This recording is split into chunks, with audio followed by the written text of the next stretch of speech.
This is my most recent tattoo. The semicolon is, I actually got this matching with one of my closest friends.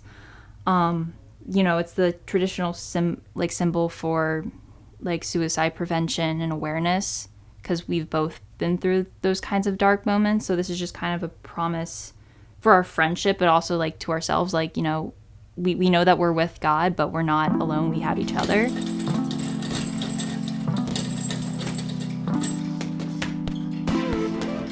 So I was pretty much bullied my entire time during school. I would make friends with some people who really were not friends, and the extent of bullying that I would go through would technically be classified as like emotional and psychological abuse.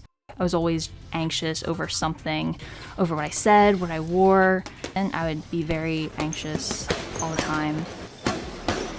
I always believed in God, but actually being in a relationship with God was non-existent. I, didn't really go to church much when I was a kid. My mom has been going to LCBC for a couple years now, and she's been asking me to go to church. So this past Christmas, I went along with my mom, and I ended up like sobbing at that service, just because I remember it being about like, people being distant from God and kind of like being over here, but then like there's always like a room for you, like when you want to come back. I didn't know what I needed back in LA until I came back here.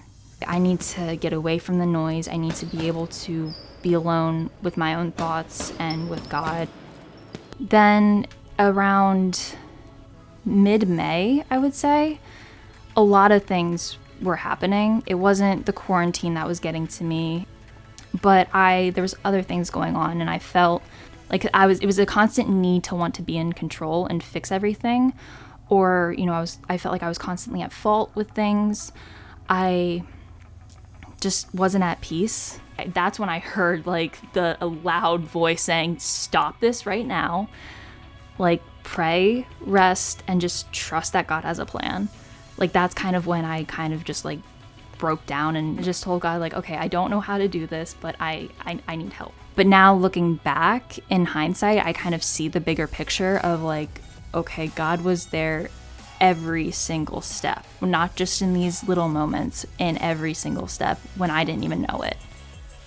The entire time that I've been home, it's been very much of a healing process. I knew coming home that I'd be taking a spiritual journey and a healing journey. The Bible verse that I have, Isaiah 61:3,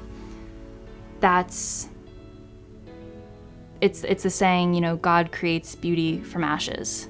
And I think that that's just a summary of my entire life. So it's just that kind of reminder that no matter how much I take, no matter how broken down I might be or how big of a downward spiral I go down into, I know that God's there, and if I trust in Him, then He will take this little pile of ashes and create something meaningful and beautiful from it.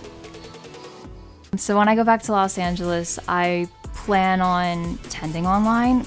I'm incredibly grateful that I can watch online. I'm Gabby, and I am a life changed by Christ.